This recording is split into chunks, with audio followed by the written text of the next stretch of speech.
நான் உங்ககிட்ட காசு பணம் கேட்டலாம், நான் வரல. இப்போ இவங்க பேர் வந்து வெண்ணிலா. இவங்களுக்கு வந்து அம்மா அப்பா இல்லை, அவங்க பாட்டி தான் வளர்த்துக்கிட்டு இருக்காங்க. அவங்க அம்மா அப்பா இல்லை காலத்துலேருந்து அவங்க பாட்டி தான் வளர்க்குறாங்க. இப்போ என்னன்னா, இவங்களுக்கு நம்மள மாதிரி ஒரு சக மனிதர் மாதிரி அவங்களால எழுந்திரிச்சு நடக்க முடியல. ஒரு 10 வருஷம் முன்னாடி மயக்கம் போட்டு கீழே வந்துட்டாங்களாம். அதுலேருந்து கொஞ்சம் கொஞ்சம் நடக்க முடிஞ்சுதான். இப்போ கடந்த ஒரு 3 வருஷமா அவங்களால சுத்தமாக நடக்க முடியல. அது அவங்க வந்து நம்ம சுற்றுவட்டார உள்ள அனைத்து மருத்துவங்களும் அவங்க சிகிச்சை பார்த்துட்டாங்களாம்.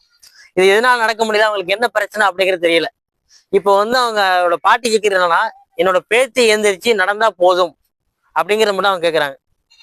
தயவு செய்து இந்த பொண்ணு எழுந்திரிச்சு நடக்க ஏதேனும் வழி இருந்துச்சு அப்படின்னா, வேற யாருக்கும் உதவணும் அப்படின்னு நீங்க நினைச்சீங்கன்னா தயவு செய்து தொடர்பு கொள்ளுங்க.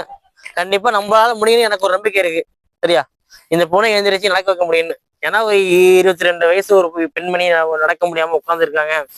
எல்லாமே அவங்களோட அன்றாட வேலையை அவங்க பார்க்க முடியாது. இந்த பாட்டி இருக்கு, அவங்க இருக்க வரைக்கும் தான். பாட்டிக்கு அப்புறம் ஒரு மிகப்பெரிய கேள்விக்குறி. சரியா?